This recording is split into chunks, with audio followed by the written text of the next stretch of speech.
Hey everybody, now we are in Vonore, Tennessee at Fort Loudoun State Historic Park. So I think it's going to be pretty awesome from what I have seen so far. Anyway, this is the beginning of the video, so you don't know I've seen anything yet, but why not? Because we had to redo the opening so I could pronounce everything properly, and hopefully I pronounced the town we're in correctly. That's the only thing I'm a little unsure of. So if you live in Vonore and I have not pronounced it correctly, I'm sorry, but I don't live in Tennessee, so I don't know all the language here. So are you ready? Yes. All right, let's go. And this says a path through time, so it shows everything on there, hopefully. And that says, welcome to Fort Loudoun State Historic Area. And it played a significant role in helping Great Britain secure the Trans-Appalachian region from France during the 7 Years' War. So now we're heading to the visitor center. And look at that beautiful sight out there. This is just outstanding.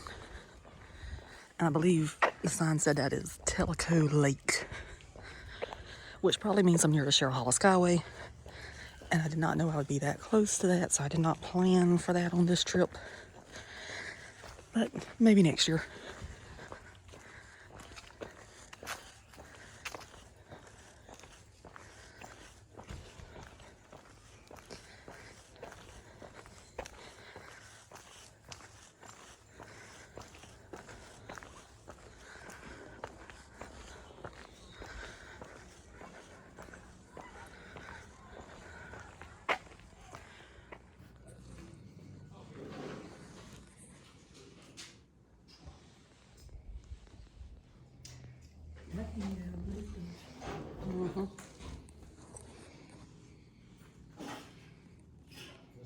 The European powers would rely heavily on their Native American allies. Indian allies were very important. Turn to one of the most powerful tribes in the Southeast, the Cherokee. The Cherokee served as a buffer between the terrain from South Carolina to the Cherokee Overhill towns in what is now East Tennessee. Their mission? To build a fort to defend Cherokee families and establish trade with their Native American allies. The fort would be named for the 4th Earl of Loudoun, John Campbell, who was Commander-in-Chief of British forces in North America, was responsible for the design and construction of Fort Loudoun. De Brom was renowned throughout Europe for his expertise in fortifications. It was operational. As blacksmiths, merchants, and families began arriving, a thriving community of British and Cherokee began to fill the fort. The Cherokee traded furs for British. The daily drills, going through the exercises that make them remember that they are soldiers. 10th, the Cherokee would have their revenge.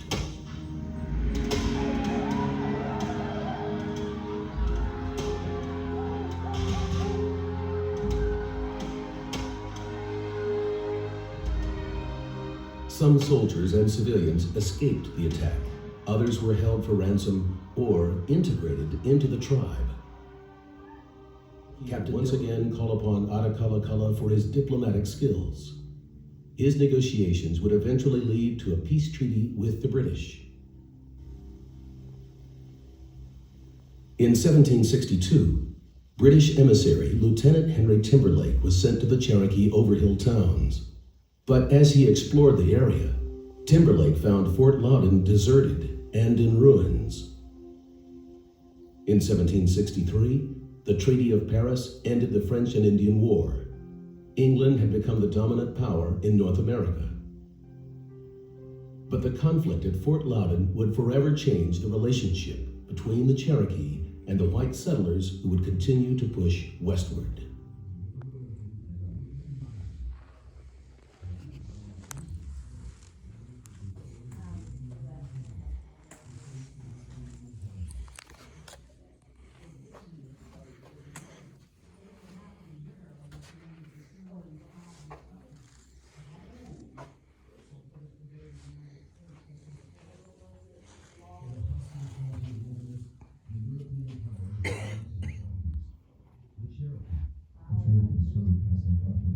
the British colonies and the French traders and the Ohio Mississippi. But the Cherokee demanded protection for the women and children while their warriors were away fighting the French. So in October of 1756, a garrison of British soldiers crossed the fort was rewarded for the Fort Earl of John Campbell, who was commander-in-chief of British forces in North America. The German architect William Brown was responsible for the design and construction of the line. I didn't even see the dog. Throughout Europe for his expertise in fortifications. He was also known for his anti-social behavior. De Brum and the commander of the fort, Captain Landon Delray, argued bitterly over the blueprints.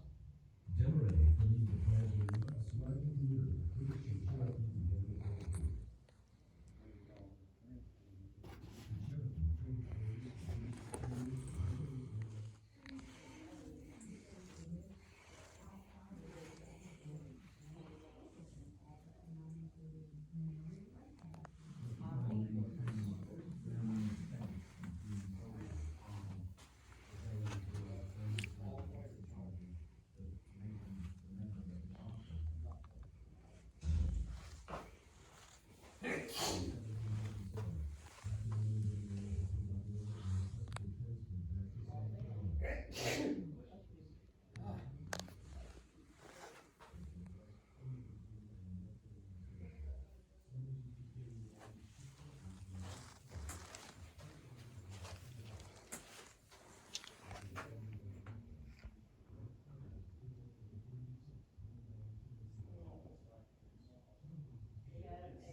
So it says our adventure starts here, so push on through.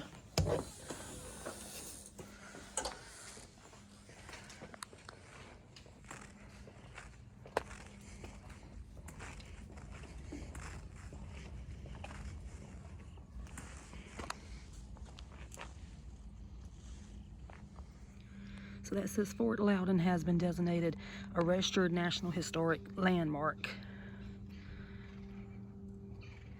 Anyway, that was in 1965. So the walk back here to get to the fort is just absolutely beautiful. This is what I'm talking about whenever I talk about fall colors. This is amazing.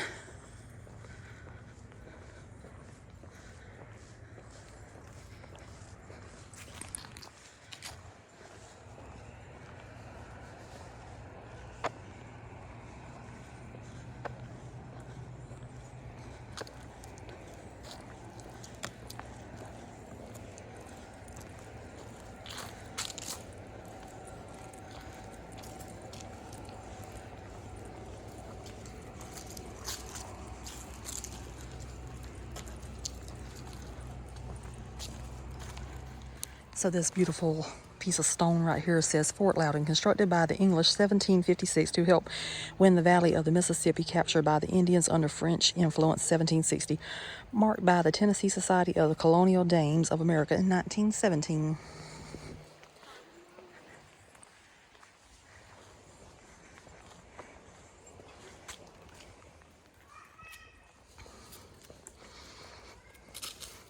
So while I'm walking underneath this, let's just say that it is fall because the leaves are falling. Used to be a song years ago that I loved. It was Let Me Fall by Josh Groban, just in case you don't know who that is.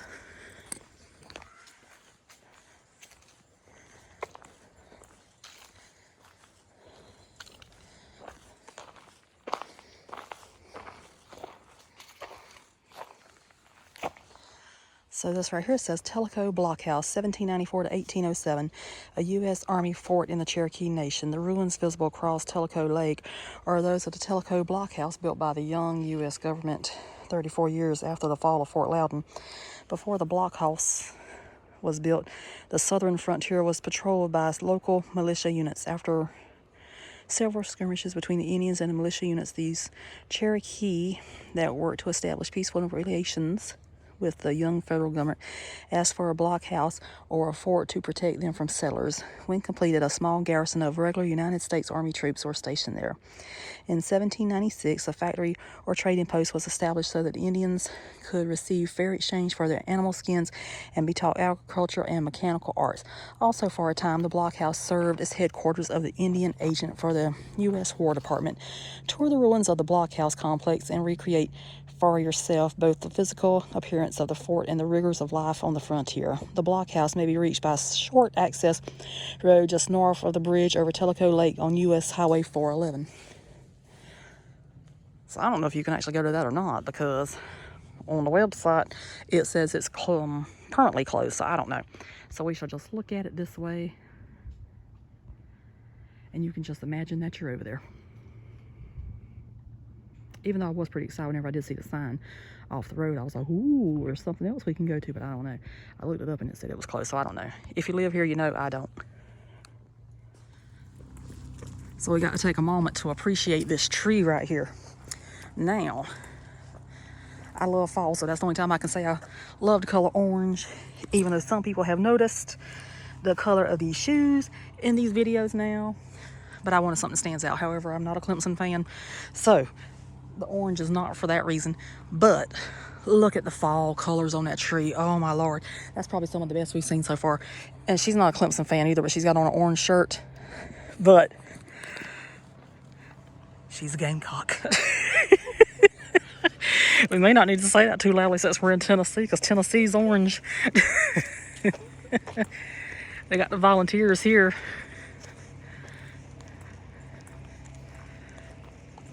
But you do have to admit, that tree is so beautiful. So, we are now approaching the fort.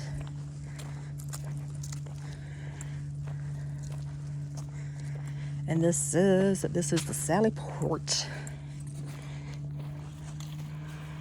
And it says the Sally Port is a small and protected doorway in the wall of a fortification.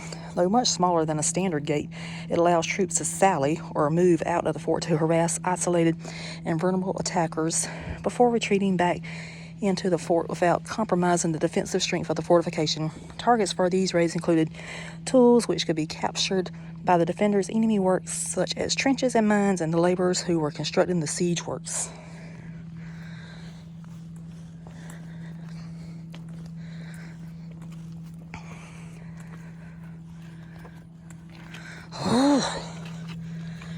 I don't even know if I would want to leave here.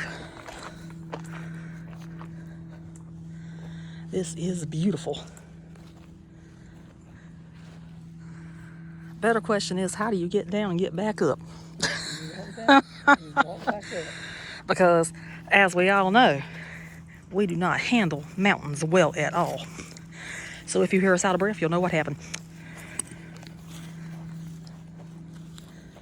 I wonder if they got a path over there. I think this is the back of it.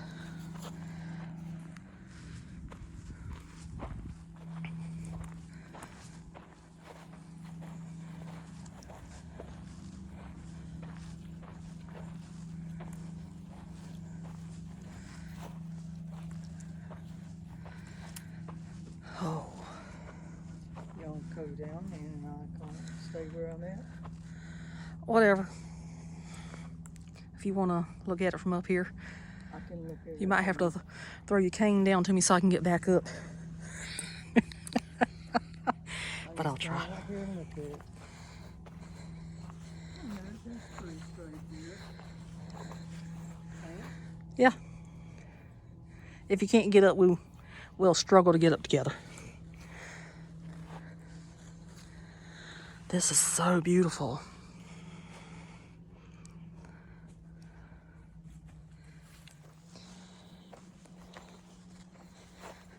Lord help me get back up this thing whenever it's time to come back up.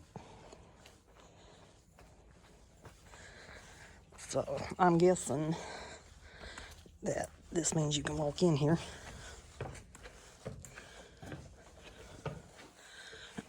If not, I did it anyway.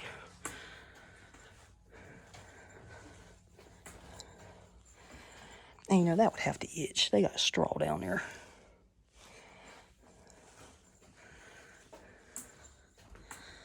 I'm very thankful that I live in the time that I do.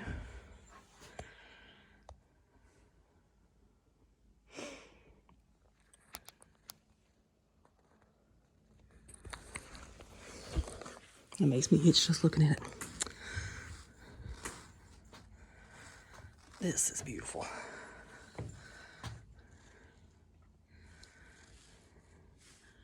And I had actually found out about this place shortly before somebody that watches or watched at least one of my YouTube videos suggested that I come here. And I said, well, I'll be there in October, so I'll see if I can find it. I think it was a really good suggestion. So that one looks exactly the same inside as what the other one did.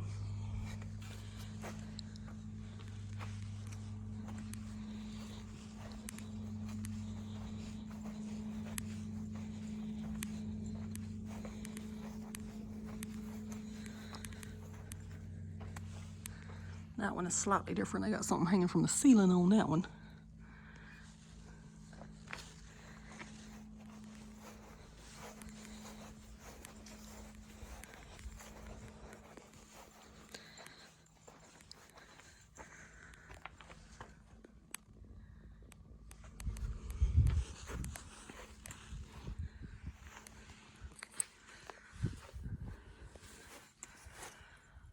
It's really nice.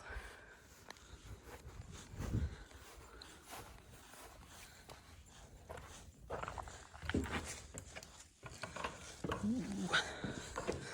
So this one is much larger.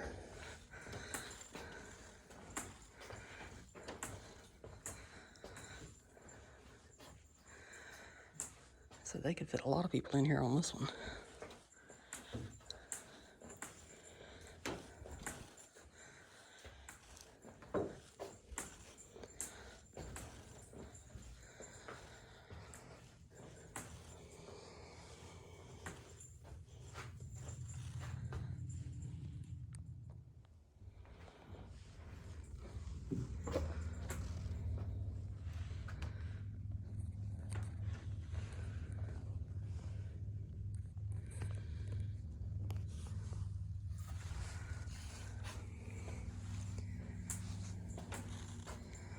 There's some old school locks right there.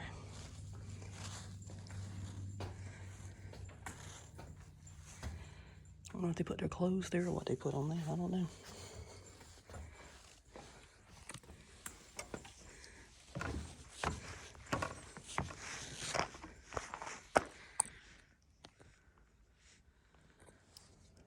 So it's interesting how those houses are up on each level goes up a different level of the hill. Mm-hmm.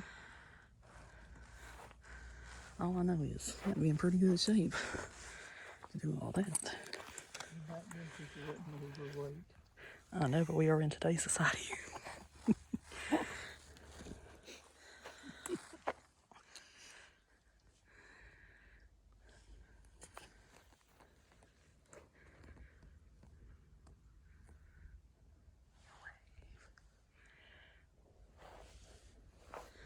She's always so much into it. Anyway, this right here says, defensive perimeter, a locust hedge to impede Indian attacks. A dry moat surrounded the fort, and young honey locust trees producing 4-inch thorns were planted in the bottom. The locust trees were planted to impede an attack, much like barbed wire is used today. Although modified for use in the wilderness, similar techniques were employed in forts built throughout Europe in the 1700s. So we know I can't speak French worth a cuss, so I won't even touch that one. So it says the, whatever that word is, was a defensive obstacle consisting of a portable frame, sometimes just a simple log covered with many long iron or wooden spikes. They were principally intended as an anti-cavalry obstacle, but could also be moved quickly to help block or breach in another barrier. Here they are used to fill the gap in the locust hedge at the gates. During a siege, the whatever would be swung across the opening to further defend the gate.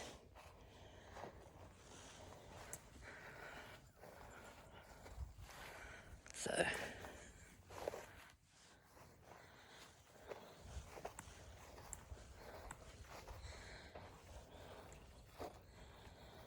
Oh yeah, you can see the thorns on those things.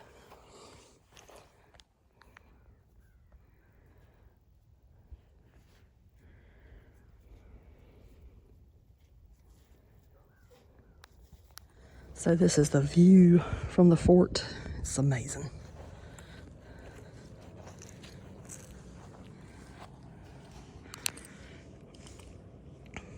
So I think this is the Tellico Lake. Because on the map it shows Tellico Lake and it also shows the Little Tennessee River. So I'm not sure what I'm looking at, but it's something. But check out the mountain view back there. Oh, it's so nice.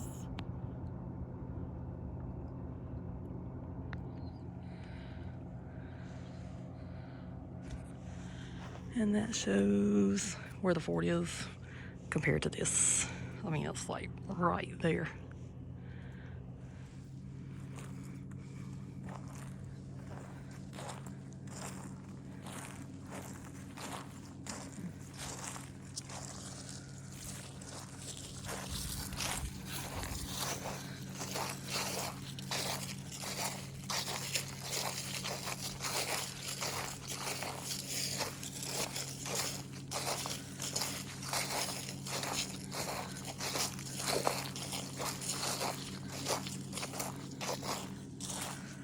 These views are outstanding.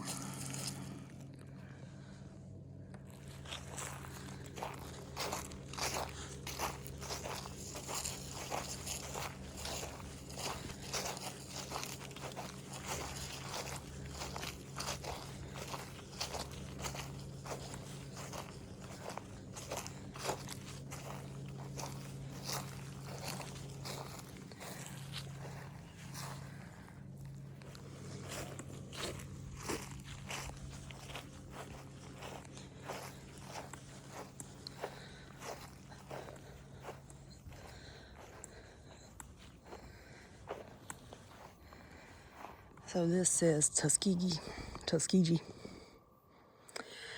The site of the Cherokee town of Tuskegee is now not converted, but covered by Tellico Lake. It was located to the west of the two reconstructed Cherokee dwellings before you. The mud structure is a winter house and the open structure is a summer house. The winter house protected the families from the long, cold winter, but was notoriously smoky. The summer house provided comfortable respite during the hot summer days. Sequoyah, inventor of a written form of the Cherokee language, was born in Tuskegee around 1777, 17 years after the fall of Fort Loudoun. So if we have time, we're going to actually go over to his birthplace, if I ever wrap up this video, because it's right up the road from here. Oh, look at this. This thing's even got a handprint on it.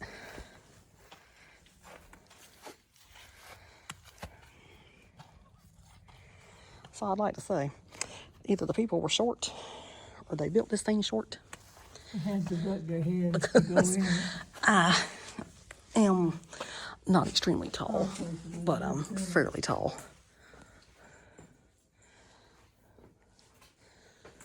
But you got plenty of room once you get inside.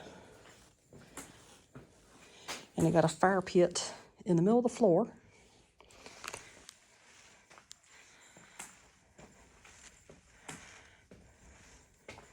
I'm guessing those might have been the beds. Looks like it's made out of bamboo.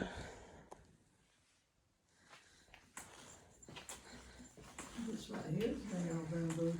Yeah, the roof. Okay. All right, so I'm roughly about 5'10". So it shows how far you have to bend over just to get out of there. But I have to say, it's super cool.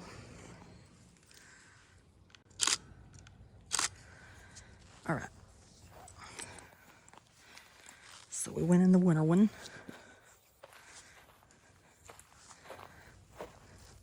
And then we got to go in the summer one also.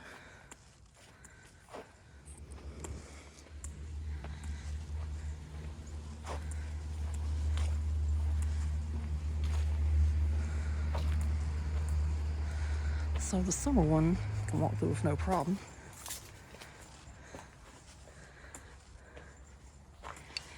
But over here also they have the fire pit in the floor.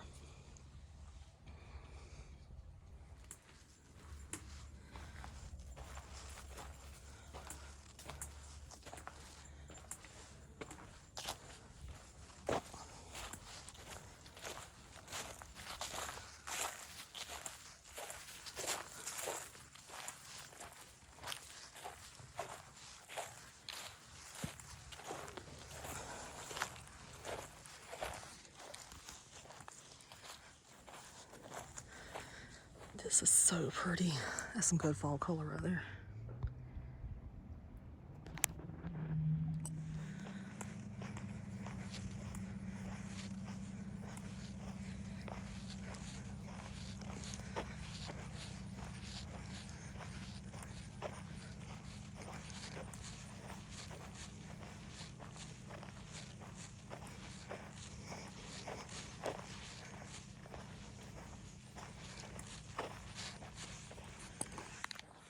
That's just so amazing.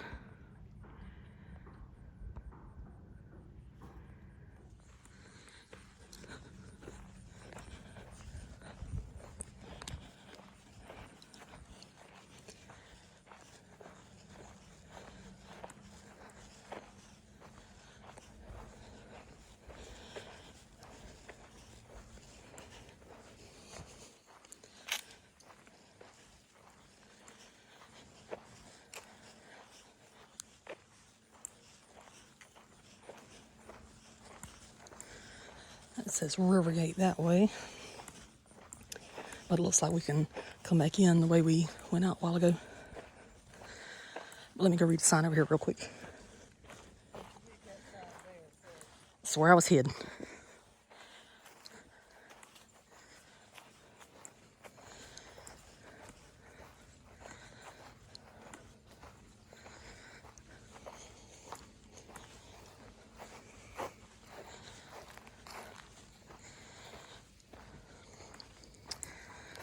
So over here, this says the Little Tennessee River. Fort Loudoun is located on an island that was created by the damming of the Little Tennessee River. Tellico Dam was completed and the impoundment of the Little T took place in 1979. There was considerable controversy surrounding the Tellico Dam. Opponents fought the proposed dam on a number of fronts that included property rights, destruction of historic and Native American sites, and the impact of the endangered snail darter. Judicial decisions resulted in several stoppages of the project. However, legislative action exempted the Tellico Dam project from the Endangered Species Act, and the Little Tennessee River was impounded as a result. The lake covers approximately 15,000 acres of surface area.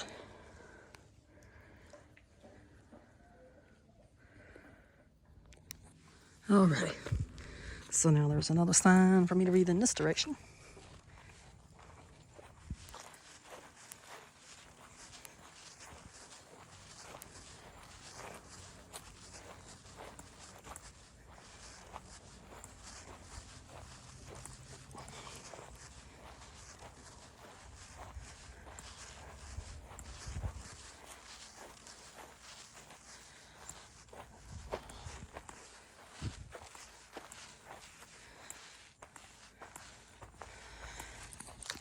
So this right here incorporates some of my home state in it.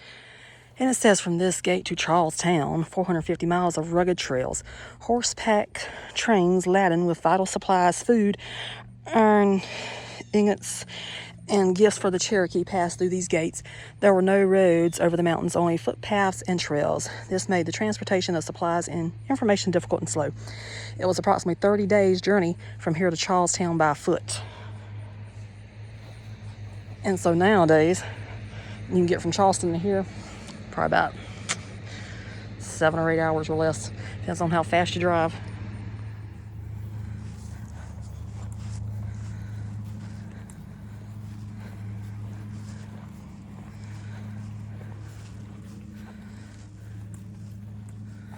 So now we got to figure out how are we going to get back up there. Or is there anything in these buildings? Oh. I'm gonna walk to the beach. That way? All right, be careful.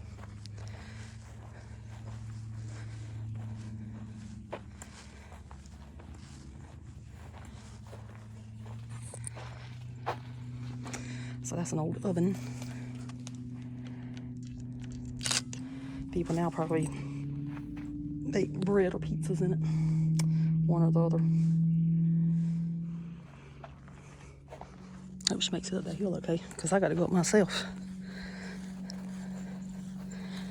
There's an old wheelbarrow.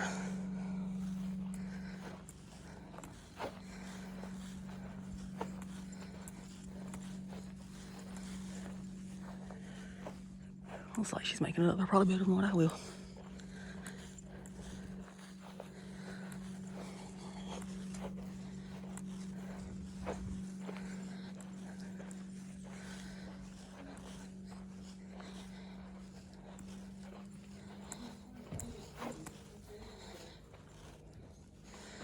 This is to be the old blacksmith shop right here.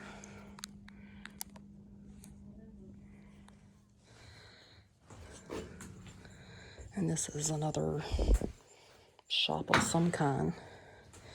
And an old bed.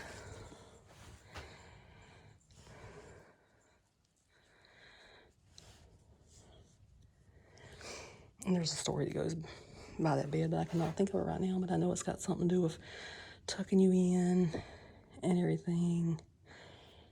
Because they used to have to do it by the ropes and stuff, make sure the bed wouldn't fall.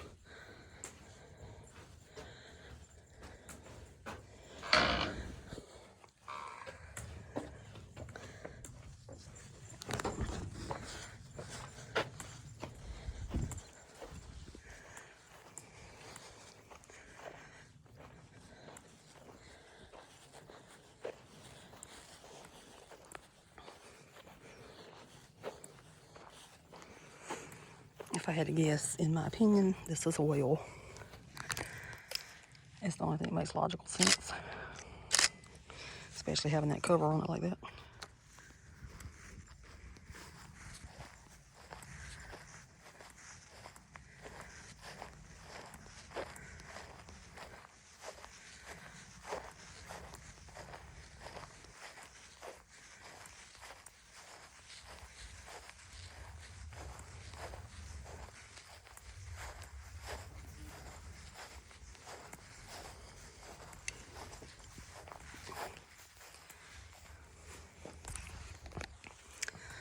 Ooh. This must have been where they would store their food at. It's got beef, mustard, black pepper, brown sugar, tobacco, whiskey, soap, bacon, coffee, candles. All kind of neat stuff. And up there, they had bacon, shirts, blankets, cheese, whatever Madeira is, shoes and stockings. So this was definitely the storage area.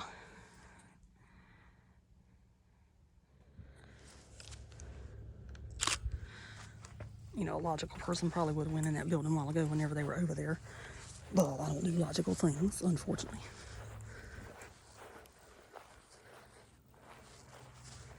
So I'll just take myself up this hill. If you start hearing me breathe heavy, don't think anything of it.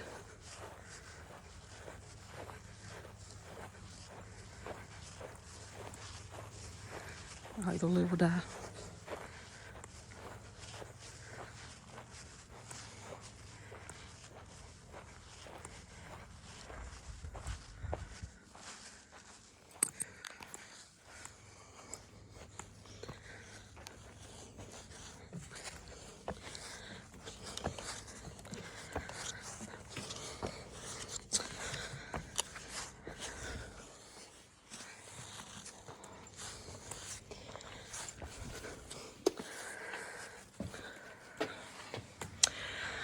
Oh, and all of this is another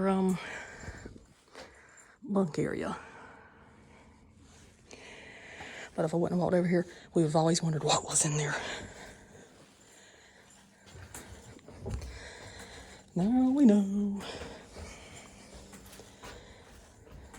I do have to admit though, they had a good view. Even though it was not pleasant conditions while they were here.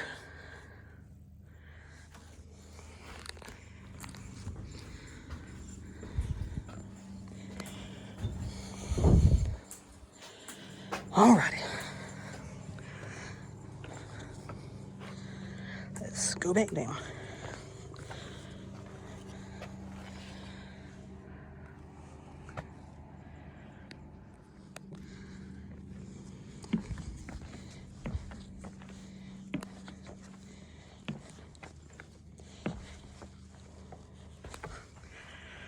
Okay.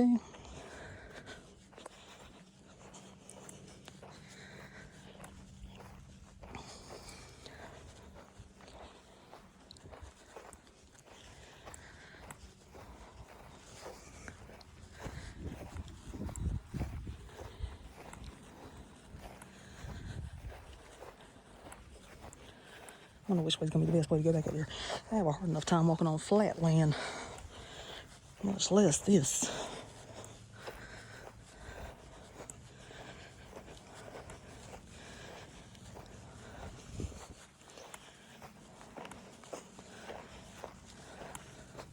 I don't know which way I want to go.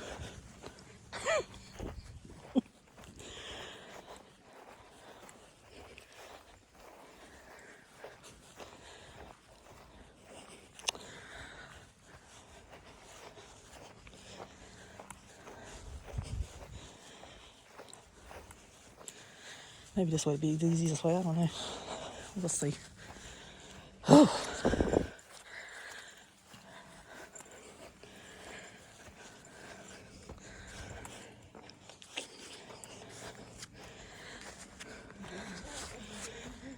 I know.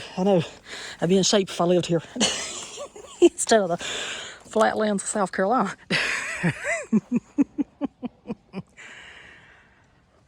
All right. So we have officially looked at the fort. Now we're heading in this direction again. These beautiful trees. The last few days that they'll have the leaves on them for this year.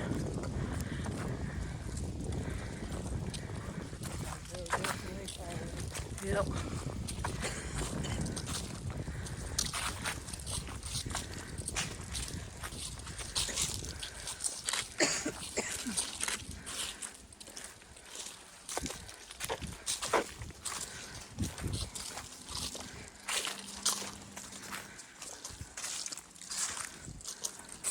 So we're going to go ahead and wrap up the video for Fort Loudoun State Historic Park.